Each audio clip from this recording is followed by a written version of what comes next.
The Sportsnet crew, the Canadians, they're relentless, never-ending hockey talk. Feels like that around here too, right? Because we do love our hockey.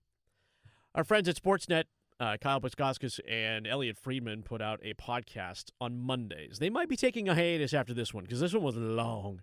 And they dropped it early this morning, and they kind of went team by team in the offseason and things that they've heard and things that they're moving forward on. And one of the things that came out apparently was a conversation that Carolina Hurricanes head coach Rod Brind'Amour had with Hockey Central recently.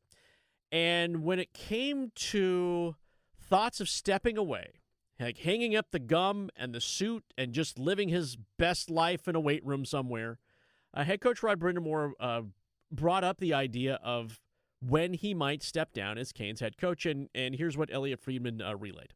And he kind of tied it into Jordan Staal. So, Staal still has another year under contract. We'll see. He did say it was hard to see himself doing it before Staal. So we'll see. We know it's kind of like a year-to-year thing now. We all knew the stopwatch had started, or the countdown clock had started, kind of like a rocket launch, right? You know when it's coming. We just didn't know exactly what time it might be. So it's our first indication, certainly for Rod Brind'Amour, that he's contemplating retiring as a head coach, at least for the Carolina Hurricanes, because of the captain, Jordan Staal. And Jordan Staal, again, having the season that he had and then having the postseason that he had, and, of course, being able to hoist the cup, which is what Rod Brind'Amour has been relentless about. Like, relentless in every interview. And this team, year after year after year, closer and closer and closer, conference finals, finally Stanley Cup round, putting the cup over their heads. We have a big parade downtown with 1 million people. But Rod was always relentless about making sure that the guys in the room that he kind of grew up with, so to speak, as a head coach, and the guys in the room that were drafted and were put in place around him by general managers and the current general manager, Eric Tulsky, that this was the group that he wanted to do it with. And now that he's done it, now he's taking a little bit of a little sit back, and he can correct me if I'm wrong. Absolutely, Adam Gold could have him on here later this week or something like that. He could absolutely correct me if I'm wrong, or correct Elliot Friedman. But it feels like once that happened, there was relief within himself that he doesn't have to say that anymore, because the group that he had in that room got to do what he was relentless in wanting for them, which was, I wanted it so bad for them to win a Stanley Cup and to have that feeling that he had when he tore the cup out of the hands of Gary Bettman 20 years ago. He wanted that so bad, and now that we know that he has thought of the idea that Jordo has to go first, the Jordan Staal, the captain of the Hurricanes, has to go first, we now have an inkling. And for as long as Jordan Staal decides to re-sign contracts, and again, remember 3 years ago, well, going into season 3 now, so I guess it's 2 years ago, Jordan Staal took a haircut. After a 10-year deal with the Hurricanes, he took a 50% cut in pay. Now, he's gotten other things out of it, obviously. Longevity. He doesn't have to move. So, hey, listen, I don't have to move my family anywhere. He got 3 more years out of it. This is his last year under contract with the Carolina Hurricanes. And if that little statement is true, to where he's tying himself to that and can't imagine that he would go before Jordan Staal. Jordan Stahl's not going anywhere, by the way. He's not going anywhere. We thought Freddie Anderson was going to kind of go, you know what, I've felt a few little extra pains, little twinges, a little bit harder to get out of bed in the morning. I'm going to call it. And I've got a cup, so I'm good with that. Nah, Edmonton's going to pay him money to stick around for another year. You don't think in this current NHL period, where they're already talking about expansion, where teams are struggling to find top 6 guys to play center, even top 9 in some cases, where they're overpaying, that Jordan Staal doesn't see that happening? And as long as he has health, he will continue to sign contracts with this Carolina Hurricanes team. It doesn't mean, though, that there's absolute room for him here. But I don't see him going anywhere. And as long as he's here, that Rod stays here, this countdown clock will continue to be on hold until we see that happen. But just know that when Jordan Staal leaves the Carolina Hurricanes, whenever that day may be, Rod Brind'Amour apparently will be quick to follow. Yeah. hopefully it wouldn't be instantaneous, because if that's the case, then Rod Brind'Amour pretty much only has one more year left as the coach of the Hurricanes, because I don't see Jordan Staal extending his career any longer than this contract. Now, maybe he could sign another 1-year deal if he's really feeling like sticking around and continuing his career. But I think to accomplish what they did this past season in winning the Stanley Cup, vindicated in trying to accomplish in his career in Carolina. So I feel like maybe the desire to push it as far maybe won't be there when it comes contract time next season. And again, he could surprise us. I mean, he just won the Conn Smythe as a 37-year-old, which set a new record for the oldest winner of the Conn Smythe. So he's clearly got some left in the tank. We'll see if he can maintain that over another full season. And who knows if he still has that spring in his step next summer, and he's like, let's keep it running. I'm sure he has that right to stick around, and like the team will give him that grace if he's performing at a similar level, feels he has more to give, he'd stick around. And if that keeps Rod behind the bench a little bit longer, I don't think anybody would really mind. No. Listen, if you can chain the two together, I'm okay with that. Remember, Zdeno Chara played in this league until he was like 45. But not everybody can do that Chara, no, not everybody Jaromir can do Jagr that, type of thing. No, and that I understand. Brent Burns is still kicking around, though. Brent Burns is north of 40. And we talk about, age ain't nothing but a number, but it is in the grand scheme of things. And there's a right time and a different time for everybody. There's no doubt about it. Jordan Staal, I think, for Carolina Hurricanes fans, if it is true that Rod has kind of tied himself to Jordan Staal, that they would hope that Jordan Staal plays another 5 years. Like 5 more seasons. Just keep lining up. If you're a fourth-line shutdown guy, then be a fourth-line shutdown guy. I think what Carolina Hurricanes fans don't want to see is that you wear out the welcome and that you see that one big slip and you're like, all right, yeah. And there's 2 more years of this and 3 more years of this. No one's saying that's going to happen, but I think that's the fear when you start talking about that.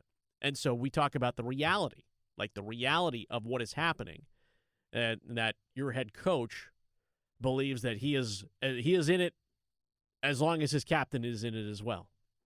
And maybe that'll be a few more years. Now, along with the thoughts about Rod Brind'Amour retiring, a lot of movement. Clearly, we sit here this morning with Alexander Nikishin, still a restricted free agent, not eligible for arbitration, and he's just kind of stuck. He's stuck in limbo because of whatever the ask was of the Carolina Hurricanes in terms of money, they're not willing to pay. It's pretty clear. Should have happened by now. Maybe they're close, maybe they're far. I think this would have happened by now because they had a lot of time to discuss it. They've had an awful lot of time to discuss it. So Alexander Nikishin, restricted free agent, still a Carolina Hurricane, still probably not a Carolina Hurricane. But because of the Canes and what they have done, right now, Eric Tulsky, okay? Eric Tulsky is the general manager of the Carolina Hurricanes, and good morning to you, Dr. Tulsky. I'm sorry, Eric Bleepin Tulsky. What you have done so far in the Carolina Hurricanes offseason is sign your 14th forward to a 2-year contract extension, Nick Delorier, and you have bulked up your goaltender depth by over the weekend signing a 1-year 2-way deal with Zach Sawchenko, who played in the AHL last year in Cleveland. And he's played a handful of games in San Jose. This is Brandon Bussey 2.0, they're hoping. He's 28. Like, this is an absolute depth piece. So those are the 2 big, glorious things. And apparently, Ronan Seeley is up for arbitration. He's going to get paid by the Carolina Hurricanes. Whatever that is. He'll probably get $950,000 if they can't come to an agreement. And we're going to talk about that group here in just a moment.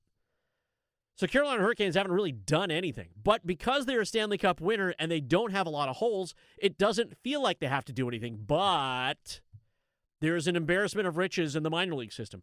Friedman says there's an awful lot of young players in the system, and the Canes are going to have to make a move eventually. They've got some interesting young players like Carolina. They've got Bradley Nadeau, they've got Felix Unger-Sorum, they've got Charles Alexis Legault. He's a defenseman. So is Joel Nystrom, who played 38 games with them this year. Like, Carolina has some young guys who are ready, just not a lot of spots in that roster on a team that just won the Stanley Cup. There are no spots.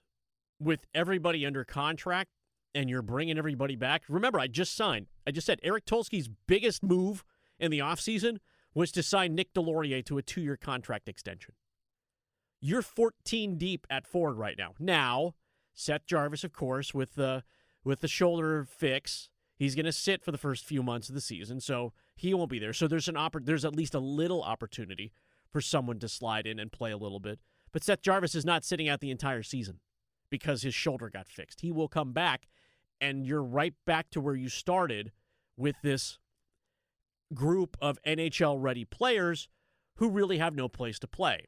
So how do you get them into your lineup? Well, it's about making deals, or you have to swing a deal for a bigger fish somewhere else, and that's what the Carolina Hurricanes, at least reportedly, have been trying to do, especially when it comes to Alexander Nikishin and the possibility of bringing in somebody else. There are assets that the Carolina Hurricanes have. There's a willingness and least belief in everything that I have read and everything that I have heard that the Hurricanes aren't necessarily content with the roster that they have in place. That something will shake loose from a tree. Maybe it's something creative that we are not seeing. Remember, the Carolina Hurricanes' best moves are the ones that we are not watching for. And that could be the absolute case coming up.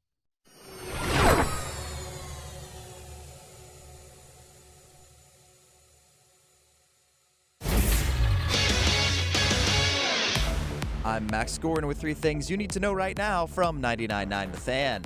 The U.S. men's national team faces Belgium in the World Cup round of 16 tonight, and USMNT will have everyone available.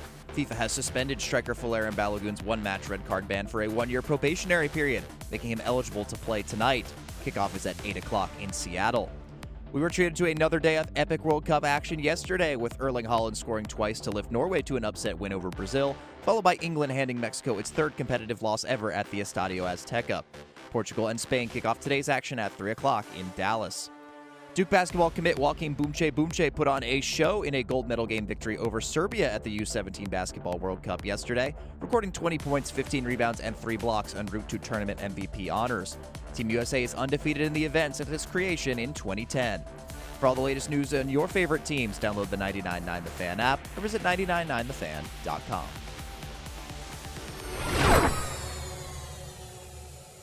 What do Carolina Hurricanes restricted free agent Ronan Seeley and Dallas Stars winger Jason Robertson have in common? They both filed for salary arbitration. That is it. That is the only comparison between those two. Seeley made $813,000 last year as a Carolina Hurricanes defenseman. He is elected for arbitration. His qualifying offer was placed in front of him at $854,000. He feels he is worth a little bit more than that. He has played in all of, Max Goren, 1 professional game with the Carolina Hurricanes. That would have been during the end of this regular season, right? 13 minutes. Or they were slotting in a rotating cast of AHL guys as different lines, got the night off based on the day. Bit of me. Yep. And they still only lost, one of those games to the Flyers, I think, in a shootout. Maybe it was overtime. He's been mostly a Chicago Wolf, but he is elected for arbitration, much like Jason Robertson of the Dallas Stars. So they can sign a contract before the hearings. They can do that. The hearings are in about 2 weeks. They start in 2 weeks. And Robertson earned $7.75 million. He wants to be paid what he is worth. And this is the guy who turned down a $15 million 8-year contract, and that was $15 million a year, 8 years with Seattle. Dallas was going to deal him. He made $7.75 last year. He wants to be paid what he wants to be paid. And they will find some way to get a 45-goal scorer back under contract who played every regular season game for Dallas. Like, this is the dream, right? But if he signs it's a 1-year deal when you go to arbitration. If it gets that far, which means he can go to free agency, full free agency, in 2027. Trevor Zegras of the Philadelphia Flyers, Jamie Drysdale also filed for salary arbitration on Sunday. Those are the big names. Those are the bigger names. Peyton Krebs, too, of Buffalo. And then, of course, Ronan Seeley of the Carolina Hurricanes. Now, they could just sign him $850,000. I think we could all agree. But he thinks he's worth more. So, Ronan, go get yours, baby. Go get your money. Now, what got lost in a lot of this noise is the fact that Philadelphia made another play over the weekend. They made another play for an Anaheim, a young 21-year-old center, and now we're going to make him the highest paid NHL player, Leo Carlsson. This is what you're supposed to do with offer sheets right here. Yeah, just drop the bag. They've taken advantage of the Ducks GM Pat Verbeek kind of being a stubborn or by all accounts kind of just holding out a little too long with the contract negotiation with their young future first line center, and then the Flyers swoop in. They're still probably mad about how things went down with the Cutter Gauthier trade situation.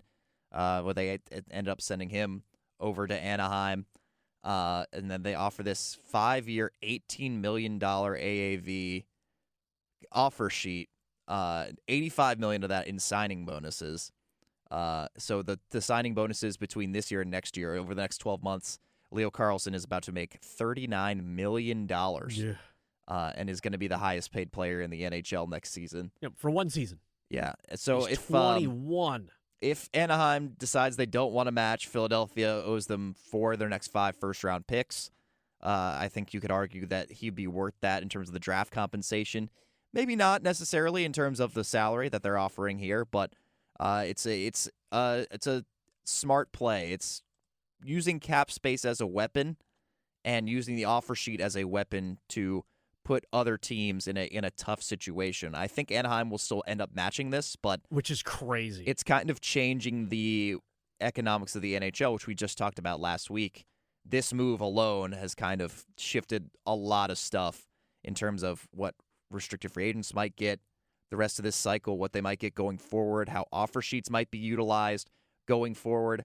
Just a massive bomb of a move from Danny Briere and the Flyers on Saturday. If Carlsson signs for $18 million, it takes Anaheim down to about $9 million in cap space. And they also have Cutter Gauthier, who is a restricted free agent. And they have to sign Cutter Gauthier as well. Like, they have some decisions to make.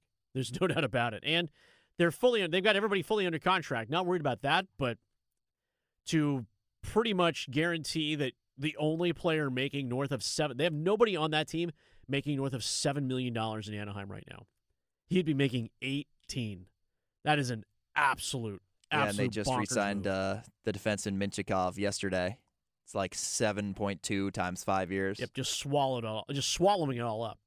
Him and Jackson look good. It's a great young team. They unloaded a bunch of guys. I'm not sure the Ducks are the same team though that they were when we made the playoff run last year.